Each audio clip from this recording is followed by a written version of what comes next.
South America.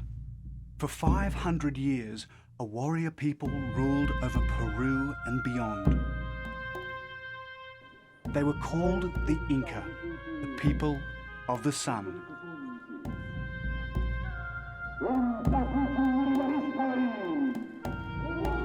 They built great cities like Machu Picchu, where they worshipped the sun and sacrificed virgins to their gods.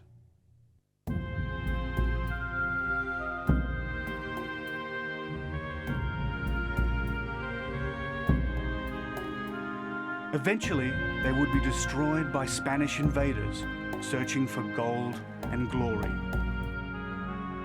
I'm here seeking a city perhaps even greater than Machu Picchu, one of many still lost in these jungles, where the Incas' history and perhaps their treasure lie undisturbed.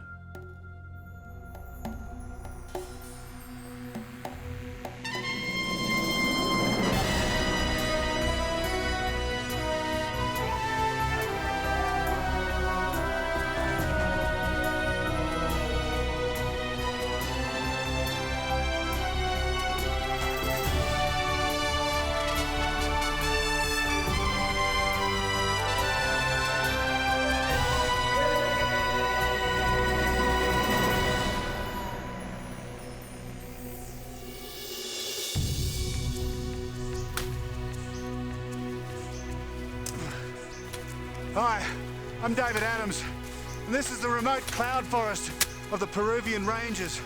And this is where the last of the Incas found their refuge, and it's where they built their golden cities, and that's why I'm here. Because hidden somewhere in this jungle vastness, legend says there are cities still waiting to be found. Cities never sacked by the Spanish. Cities that may conceal hidden Inca treasure, or even the Holy Grail of the Inca Empire, the great golden disk of the sun. Bueno, Aurelio, aquí es el plan. ¿Recuerdes el camino Inca? Meet Gary Ziegler, an archaeologist, and someone I've come halfway around the world to meet. Gary's devoted his life to exploring Peru's jungle. If I'm to have any chance of finding a lost city, it's going to be with Gary's help. We found this wonderful major Inca road, and these Inca roads always go somewhere, so that's a good place to look for ruins. How are you sure that no one else has been up there? Well, there's nothing recorded on maps, so it's a really good chance that that no one's been up there. That's great. But I'm pretty sure that we're going to find something significant up there. The Vilcabamba, the Incas' final refuge, the place from which they waged war on the Spanish, and where they built their lost cities.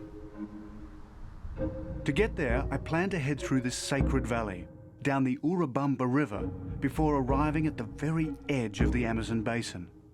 But my journey starts in the old Inca capital, Cusco.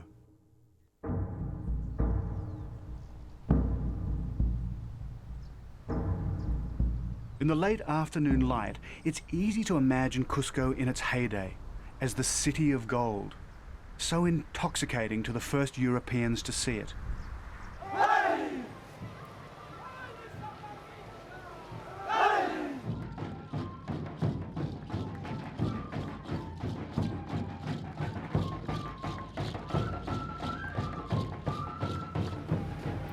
Right now, it's midwinter in the southern hemisphere. Time for Inti Raymi, the festival of the sun. The oldest surviving Inca celebration, a vital link to Peru's past.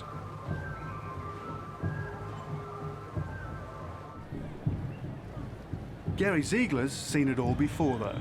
He couldn't wait, and so he's headed straight to the mountains. But I plan to take my time and get a feel for the people whose past I'm seeking. The sun set many years ago on the Inca Empire. But something of the spirit of the Incas lives on in music and dance. It's here in the people.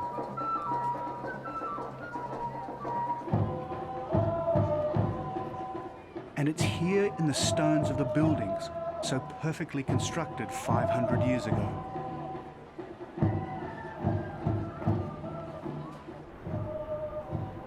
The sun was the Incas' supreme god, and the temples they built to worship it in were among the greatest pre-industrial buildings in the Americas. The most celebrated of all was the Coricancha, the fabled Temple of Gold. Well, these walls look pretty bare now, but once they were totally covered in gold, right throughout the whole temple. And there were golden llamas and golden idols in these recesses, the like of which the world had never seen. In fact, the only 3 Europeans ever to see them were the ones who discovered them, and they also took most of it away. Part of what they took included 700 sheets of gold. Each one weighed 4.5 pounds. But the only thing they didn't take was the great golden disc of the sun.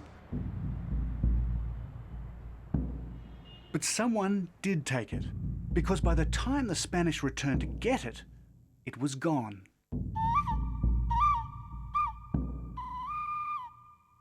To this day, it's never been found. Its final resting place remains one of the world's great mysteries. Most likely, it's in the Vilcabamba, where Gary Ziegler's gone and where I plan to meet him in a week. The journey takes me in the footsteps of one of the world's great explorers, Hiram Bingham, the man who put the Vilcabamba on the map. Like Gary Ziegler, he was an adventurer, the discoverer of the most famous Inca city of them all, Machu Picchu. But Gary Ziegler's also an archaeologist, so he's the perfect expedition partner. By now, I can't wait to follow him into the mountains. And that means I need transport. Buenas tardes, senor. Oh, mister, buenas tardes. Buenas tardes. Vale Sagrado? ¿A dónde quiere usted viajar? A typical way of getting from place to place in Peru is by buying a seat on a truck. 150. 150. Okay, fantastic. Correcto. Very Muy good. bien. So for 150 soles, about $40, I have the doubtful honor of squeezing in for a long, slow ride. Vamos a prender el Ah, carro. it's a wind-up. Sí. The driver is Don Tieflo. His offsider, Ephraim. I think this is... it's all about technique, this sort of thing. Ya, Yeah? ahícito. I think it's like a sweet spot somewhere. Okay.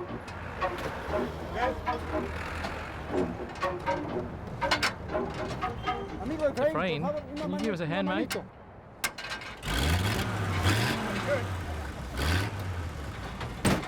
This may be one of the oldest trucks on the road, but no one knows that road better than Don Tieflo and Ephraim.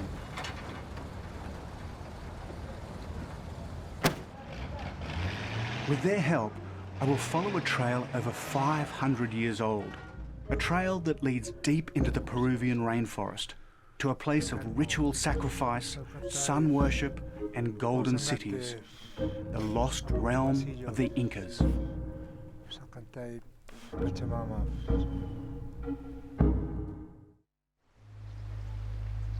The Incas believed they were the children of the sun, born on an island in Lake Titicaca. This was their Garden of Eden, the place where it all began.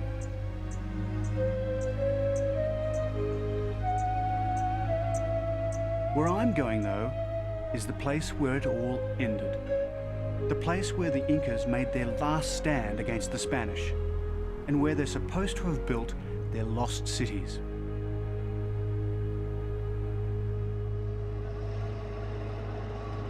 The Incas ruled over the largest empire since the Romans.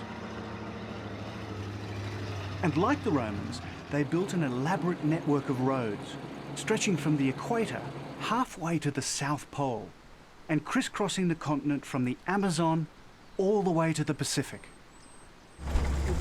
This is a lookout area overlooking Taray. Very steep all the way down. Don Tieflo might be right about keeping your eyes on the road, but sometimes it's easier said than done, because there isn't much of a road to keep your eye on.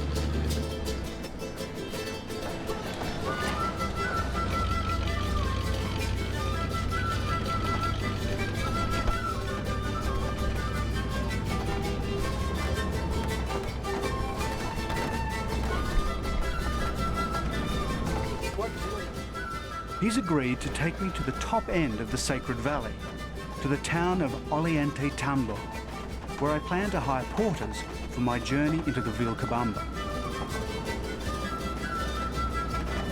Mucho accidente.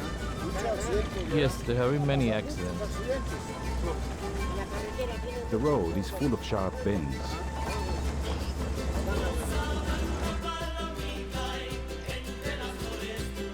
His friends call him El Rey de la Carretera, the king of the road. He's been hauling wool and corn back and forth between Cusco and the Sacred Valley for over 50 years, and probably in the same truck.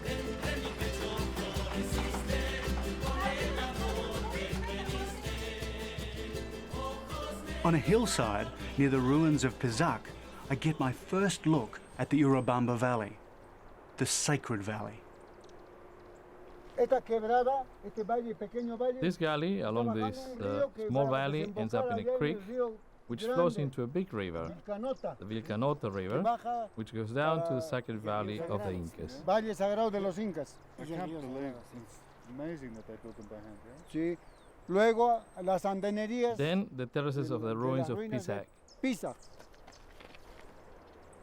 Acá tenemos la parte This más is the most grande, impressive, lo más grandioso, most lo más elaborate fino. section. La Forta? The Picchu Fortaleza fort lo más fino. guarded what was the breadbasket of the Inca Empire. Rank upon rank of terrace gardens line the valley.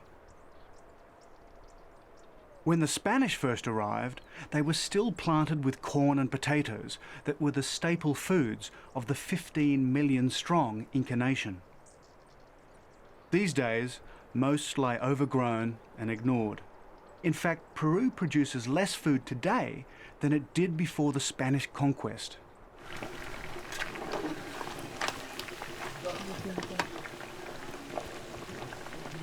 One of the many advantages of travelling with a veteran truck driver like Don Tieflo is that he knows all the best truck stops. No hay como un There is plato nothing like a típico good typical dish of de estos cracklings chicharrones después de una after a buena long day's jornada work. de trabajo.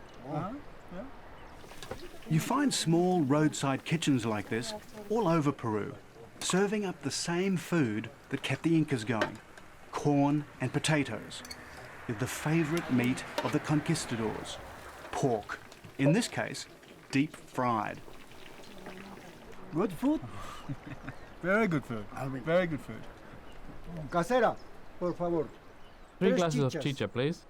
Then there's Que sabe chicha, usted- the maize beer that was the sacred ceremonial drink of the Incas. Today, though, it's mostly drunk as a low-alcohol alternative to regular beer. Basa grande. Sí, I'd like a big glass, please. chicha. Chicha de Traditionally, jora, brewing como tomar chicha is women's work. Recipes are passed down the generations, mother to ahora. A daughter. ver qué tal. As a result, Ojalá que- no two brews are Ojalá que ever the same. le agrade. Eche, señora. Fill it up, eche, madam. llénelo, Right up. I want llénelo, David necesito to que- really try this. Tiene que tomar, David. If I get through this, I deserve a medal, I think. Salud, David. Salud, Efraín.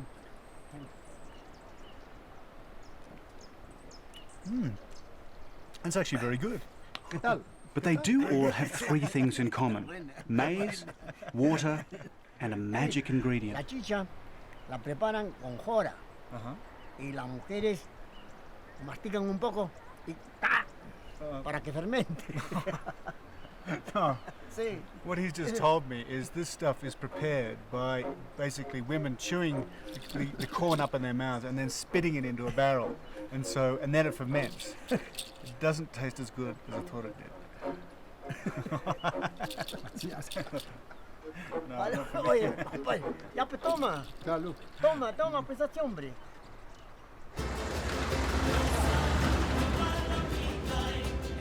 Ahora con la carretera ya es más fácil. Back on the road again, and Don Tieflo and Ephraim and their magnificent old truck have got me almost all the way to my destination.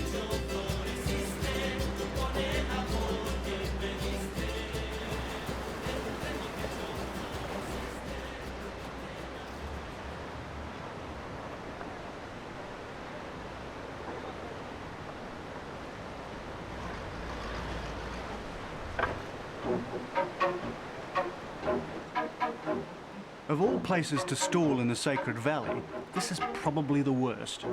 Impossible to get off the bridge and impassable for traffic. And hand cranking this thing was never easy. For anyone. Crank it up faster, David. The Incas didn't have truck gods, of course. In fact, they didn't use wheeled transport at all. But if they had, I would have offered up a short prayer right now.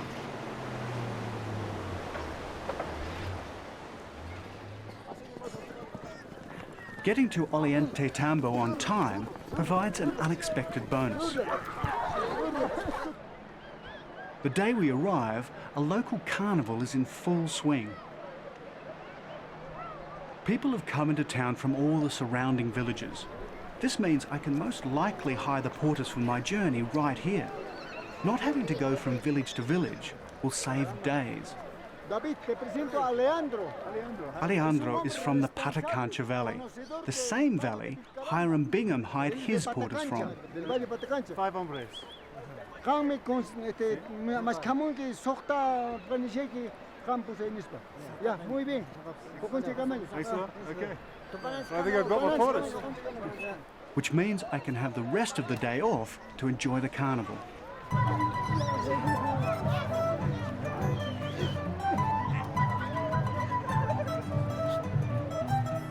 One of Peru's links to its past is the traditional dress of the Andean women. The hats, heavy petticoats and plaited hair are not Peruvian at all. It's a dress code imposed on them in the 18th century by Charles III of Spain. Back then, he ordered all his colonial subjects to dress in imitation of the Spanish peasantry of the day. 250 years later, most of them still do.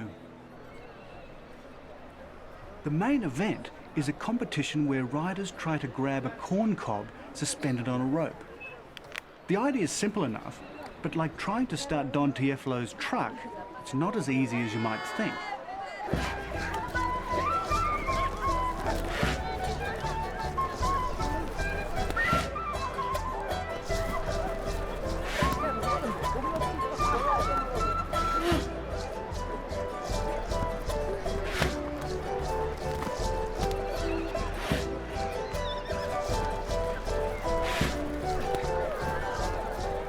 Beginner's luck, maybe, but not so lucky for the prize.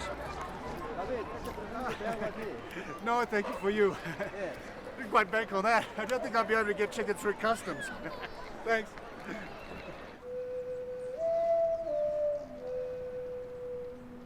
The Incas not only worshipped the sun, they also celebrated the natural world, thunder and lightning, the mountains, lakes and rivers.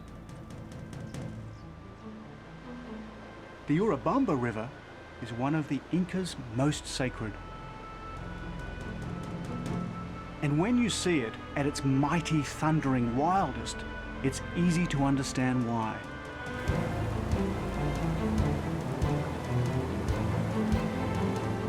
At yesterday's carnival, I met this man, Eric Arenas, and he's offered to take me to meet my porters downriver.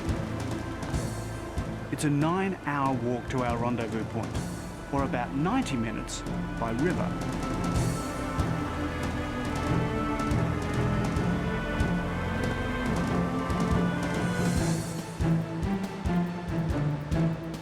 Trouble is, Eric's a former Olympian and Peruvian kayak champion, and I'm not.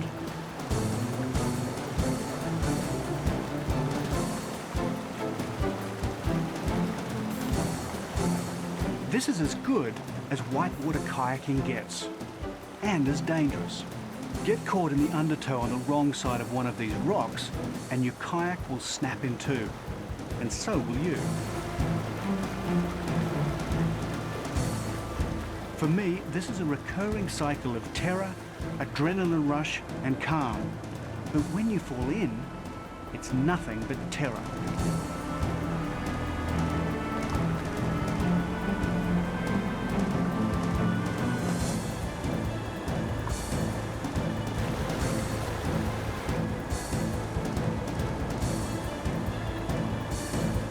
Time slows down, directions get confused. Fight a river like this, and you lose.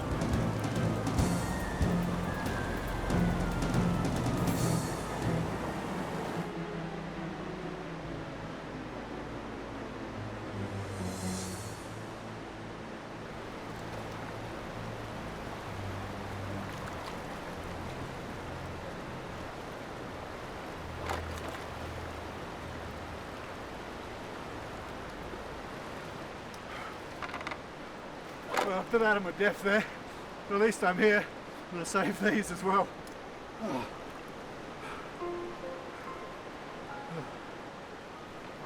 Rest can come later though. Tomorrow I climb to the roof of the Andes and find the first clues pointing to a place that's remained hidden from the world for over 400 years.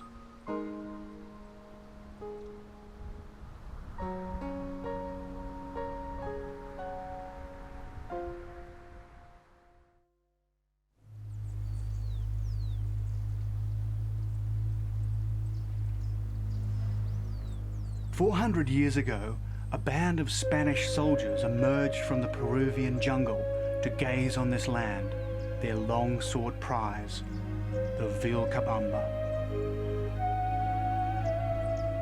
This was the rebel Incas' hideout, their last bastion against the pillaging Spaniards, the place they hid what was left of their gold and culture.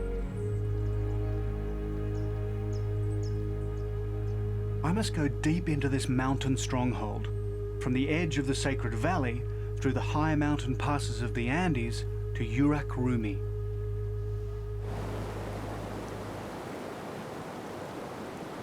I'd left the river unexpectedly early, but luckily it's only a short walk to my rendezvous point. Sorry I'm late. Hola, ¿cómo está? Nice to see you. Me presenta mi amigo David. Hey, pleased to meet you. Alejandro's friend is David Espejo, translator, shaman, and for the next 2 weeks, an invaluable source of information about all things Inca. Yeah, have you been waiting long? Not too much, you know, but we're just enjoying some drinks. And I'd love a beer actually. Would you like to It's been join a long us? way. Let's go. True to his word, Alejandro has organised a small team of porters. These guys have spent all their working lives doing nothing but haul gear through the Vilcabamba. Even so, we're planning on going places even they've never been. Luckily though, Alejandro has organised us a mule skinner and guide called Juvenal Cobos, known as the Old Man of the Mountains. But before we go anywhere, coca.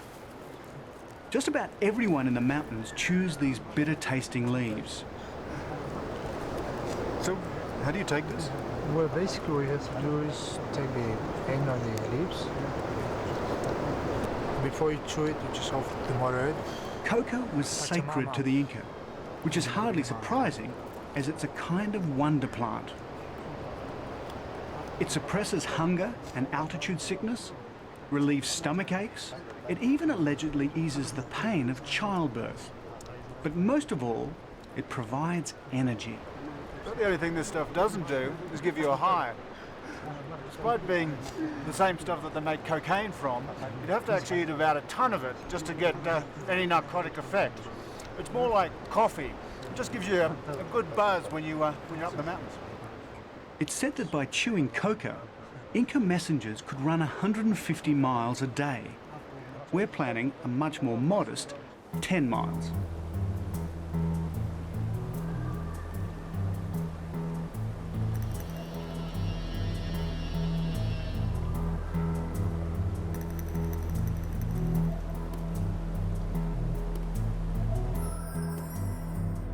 Legend has it that the Vilcabamba was where the Inca hid their treasure, and it's easy to understand why.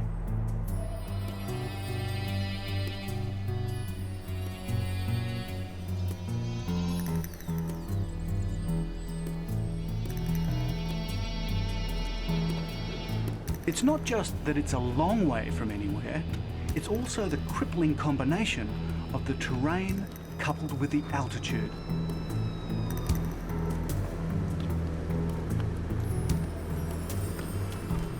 What's normally a 10-minute stroll at sea level becomes an hour-long haul at this height.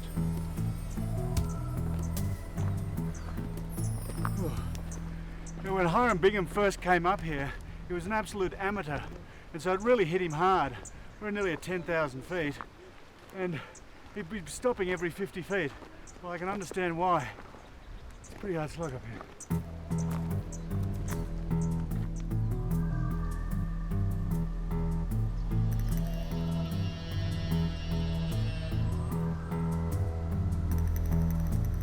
(10,000 feet, 3,000 meters. Doesn't matter which system you use, when you start getting this high, it's hard going in anyone's language.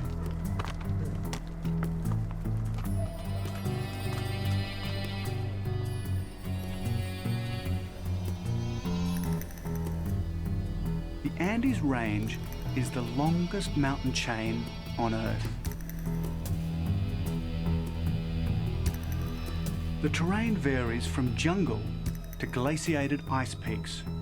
At this altitude, even the slightest breeze is bone-chilling.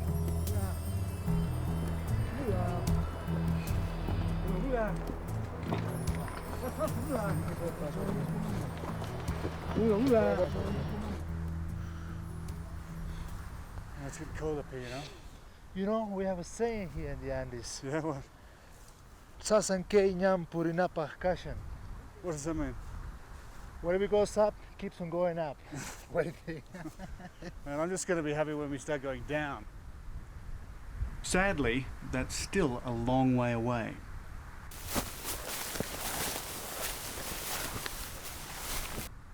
Every now and then, though, we do get to a ridgetop, and the terrain flattens out for a short stretch of pampas. What's so exhausting when you get up here onto the pampas after climbing up, we're about 12,000 here, is that it's swampland, sinkholes, and it's just exhausting walking through this mud, and there's mosquitoes everywhere.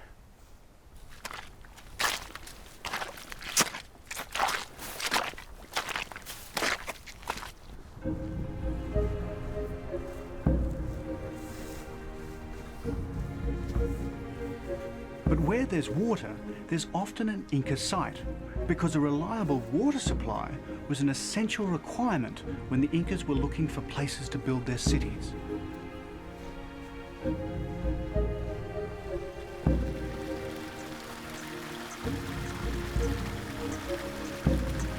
On the late afternoon of the 9th of August 1911, Hiram Bingham came across this Inca watercourse. As soon as he saw it, he knew he was near a significant site. And this was it, Urac Rumi, the White Rock, known to the Inca as the House of the Rising Sun.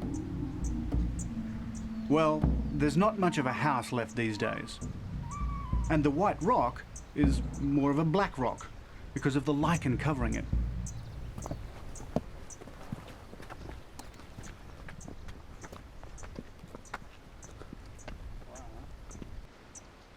The Inca believed certain mountains, springs, caves and rocks were all endowed with magical significance. Like shrines along a pilgrimage route, Urac Rumi was one such place. Why was it so important to the Incas? Oh, this because Manco Inca, one of the last Inca ruler, was he set up his new capital here in Picchu, in this area. So this was like the shrine, like the temple of the sun. Okay. One of the most important places in this area. The Inca were stonemasons without peer. And their legacy can still be seen in the way these guys make a camp oven.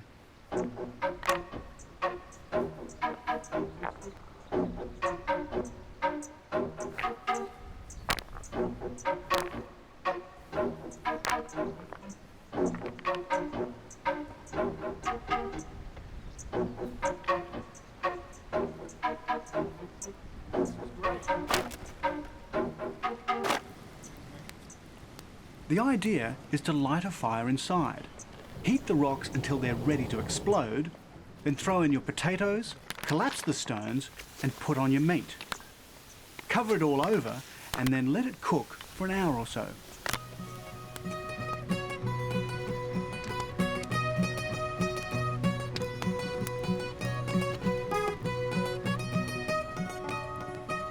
But not all cooking is done in the oven. Spit roasting is the preferred way of preparing the most traditional of all Andean meats, guinea pig.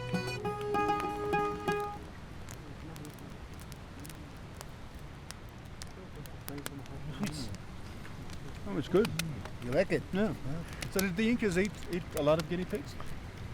Yeah, on special occasions, yeah. Yeah. Yeah, when we were guests, you know. Because you know back home we keep them as pets. No. We eat them here. So the people that live up in these remote areas, do they still consider themselves as Incas? Native, yeah. Yeah. Quechua people. Yeah. So is that do they take on some of the ways of the Inca? Do they think of themselves as Incas Sure. still? Yeah, I feel like that myself. Yeah? Yeah. Yeah, well you look like a lot of the Thank you. paintings I and got my drawings I've seen. nose, you know, like. Thank you. Nice. The spirit of the Inca is not only alive and well in David Espeo, it's also here in these mountains. And tomorrow we head for one of the most sacred of all Inca sites. A place so remote, more gringos will climb Mount Everest this year than have been to where we're going in the last 400 years.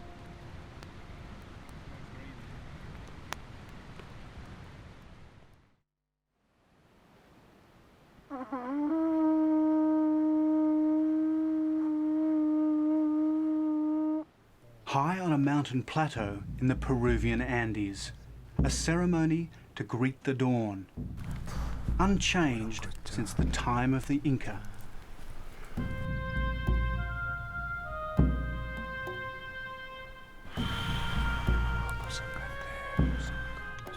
Holy man David Espeo leads the porters in asking the mountain gods for their blessing and safe passage.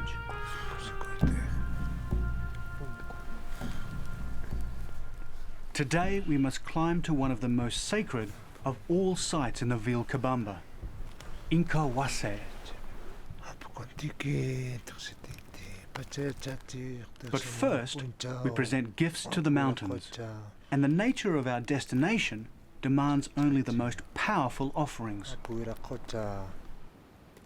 A piece of guinea pig skull, llama fetuses, amulets in the shape of humans, and herbal alcohol. Its potency is increased by being offered in a shell carried to the mountains all the way from sea level. Picchu.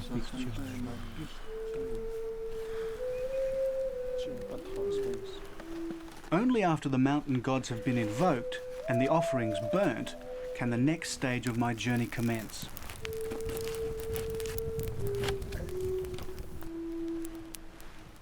Pachamama.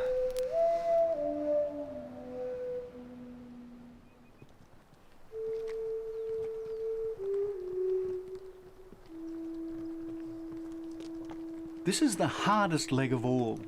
Trekking high in the cold thin air, we must pass through the cloud line on our way from Yupanka to Incahuasi, perched high in the Puncuyoc Mountains.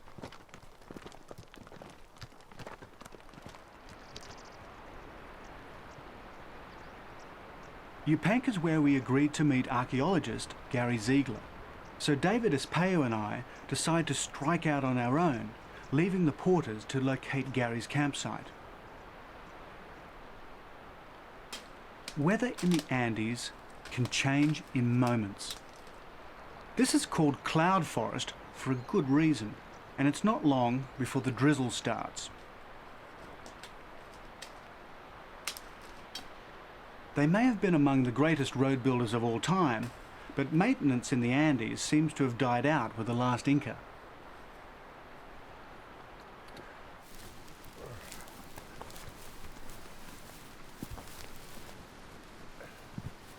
Well, believe it or not, this was once an Inca road. But over 400 years, these things have all collapsed. So a lot of the time you just have to go straight up the hill.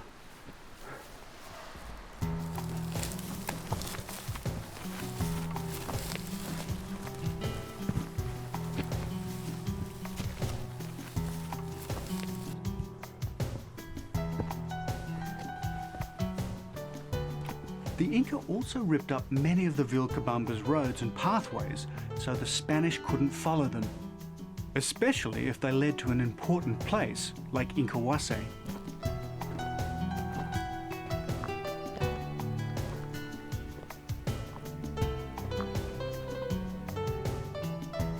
Our first glimpse. It's still 3 hours away across a mist-filled valley, but in view at last. For the Incas who tried to recreate their empire in the Vilcabamba, this was their equivalent of the Vatican, their Mecca, the place where the last of the Incas kept their most holy relics. Hidden in the clouds 4,000 meters above sea level, 13,000 vertical feet of rugged terrain has protected this most sacred of sites for centuries.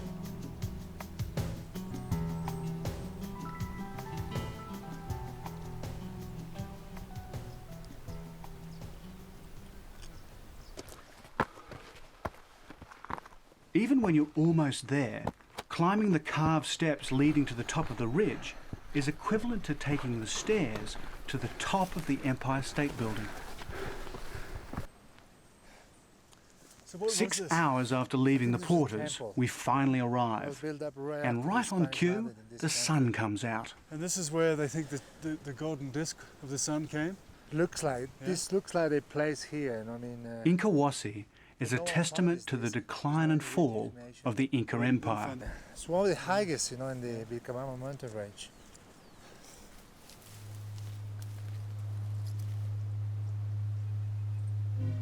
For nearly 500 years, the Incas had ruled most of South America from Cusco, the richest and most fabulous city of the Americas. It took the Spanish only a few short years to reduce them from mighty palaces to this humble temple. But at least it remained undisturbed. The conquistadors never got here.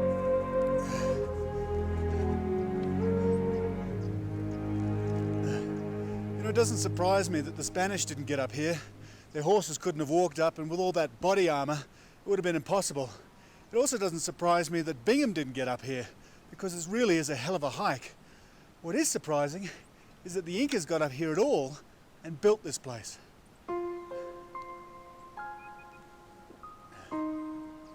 No one really knows if Incahuasi ever housed the golden disc. No one's ever found it, but they chose its location for a very good reason. Look at, see the reflection over there? Yeah. In that lake? So that's a white rock you see over there. But this is why it was built here. Yes. So see, the clouds now is covering this, but when the clouds clears, you can be able to see the reflection of that white rock in the lake. So that's, I think that's why the beliefs of people here know that the Inca turned into this white rock. Oh, and really? it became like a sacred. That's the main reason why they built up this temple here. I can see. Such a location, Because of the nature of the terrain, the valley Incahuasi sits above is nearly always filled with cloud. However, it generally clears for a short while around midday. When it does, you can see a tiny lake reflecting the white stone outcrop. To the Inca, this was sacred geography at its most potent.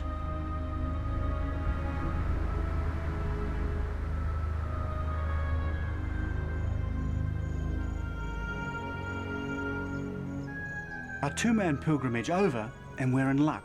The porters have located Gary's camp. Gary's been here a couple of days, and he's already probed into the jungle. Bueno, Aurelio, ¿recuerdas el camino Inca que encontramos la semana pasada? Gary's an old-school explorer, one of the last of a dying breed, a modern-day Hiram Bingham, who's devoted his life to helping locate Peru's lost cities. So what we plan to do is to go up to about this level of altitude. How high is it going to be? It's going to be above 3,000. I'm guessing about 3,700 meters. And then we're going to clear trails and look for indications. This is what I've come all this way to experience. the chance to find one of the Inca's lost cities. The thought of it affects us all. The atmosphere is electric. I'm pretty sure that we're going to find something significant up there.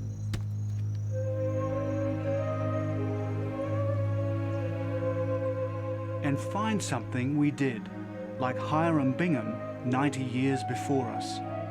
We're about to hack our way through some of the densest jungle on Earth and enter another of the Inca's lost cities.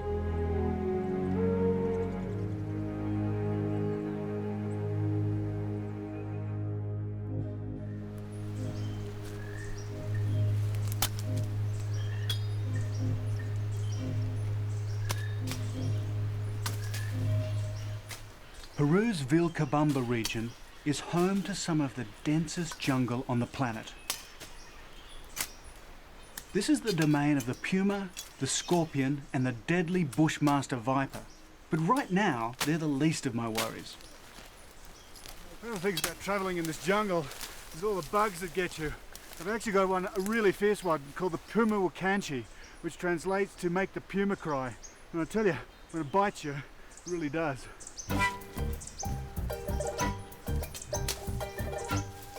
I'm on my way from the Puncuyoc Mountains to Les Esparta in central Peru.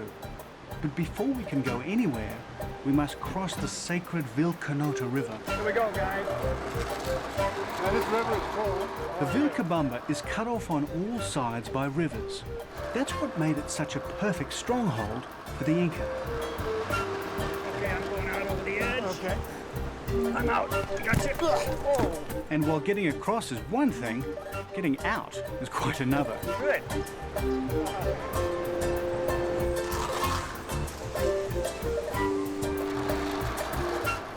And it's not just me.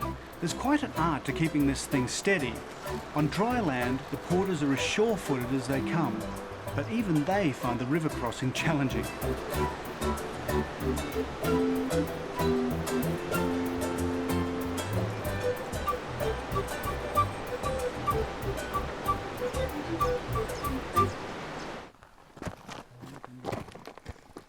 The climb to the ruins is tough, a 1 in 10 incline.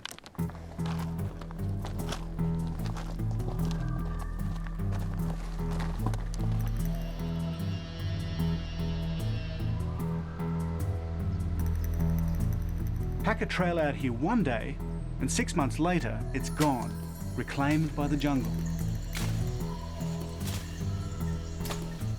Little wonder cities and temples still remain hidden from view.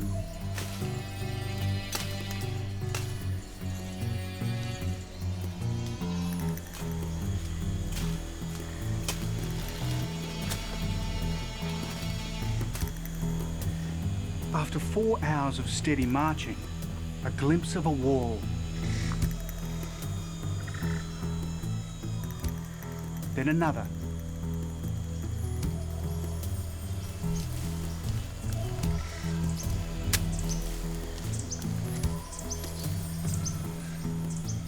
Then a watercourse. And suddenly it seems as if the jungle is cloaking buildings everywhere.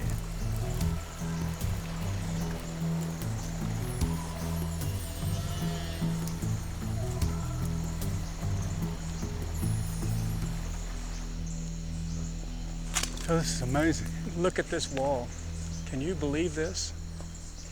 What have we found?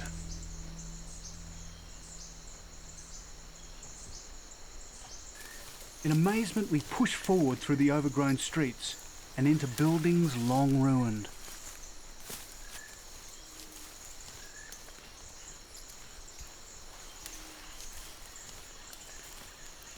And that goes on and on. At moments like this, it's hard to know what to say. Here?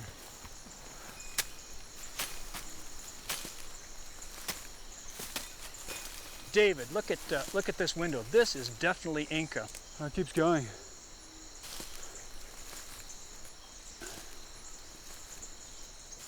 David, ustedes pueden esperar allá, descansen. Gary tells the porters to take a break while we try to work out the extent of our find. No wonder they never found it. I mean, it's totally covered in jungle.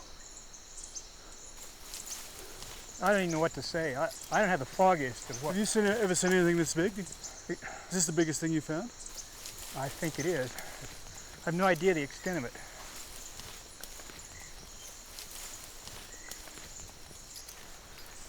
Okay, look at this view. Wow. That's the Vilcanota River. This is typically Inca. Well, because they build on views like this. Yeah, the river was one of the most sacred objects. The Vilcanota was the Vilcamayu, the earthly representation of the Milky Way.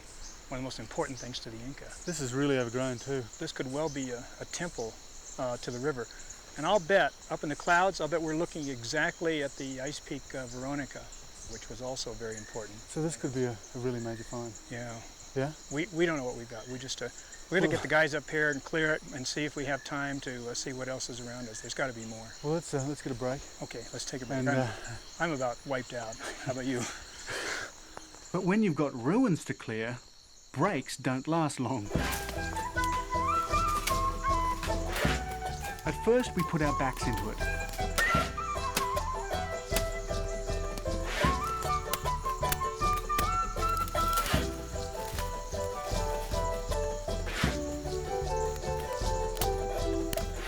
Then, as the worst of the undergrowth is cleared, we ease up, being careful not to damage anything.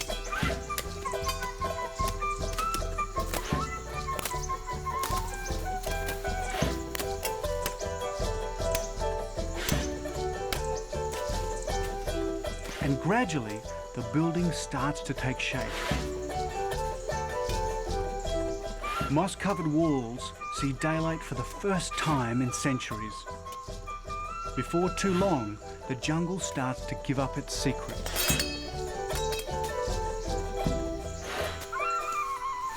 Vamos a ver la distancia de este muro. For centuries, the cities of the Incas disappeared from view. Like Atlantis, El Dorado and Shangri-La, they became places of legend, sought after but never uncovered. You know, one of the odd things about Hiram Bingham was that when he came and discovered these sites, he knew nothing about archaeology. And he travelled around with this book, which is the Royal Geographical Society's Hints to Travellers. It's got everything you need to know about discovering an ancient site, if you happen to, like we've just done. Even got a little ruler. Thing is, I know nothing about this, of course, but Gary does, so I'm relying totally on him and not the book. But it seems our euphoria is premature. We are not the first, as we'd hoped. Gary Ziegler's identified it as the town of Sapamaka, a place noted but never visited by Hiram Bingham. Yeah, give us I'm going to finish over here. Go ahead. I'll keep working. In fact, it's almost never been visited at all, and certainly never been filmed. The Incas may be long gone, but these walls still stand in mute witness to the glory of the greatest empire of the ancient Americas.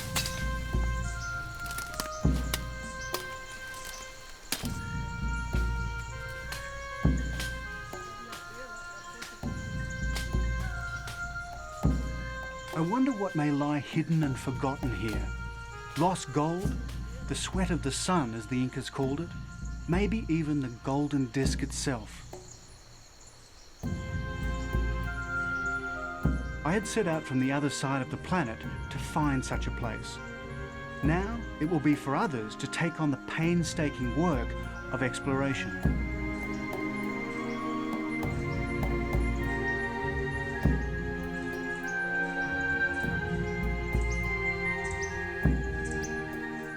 One day I'll come back, when Gary Ziegler and others have pried its secrets from the stones.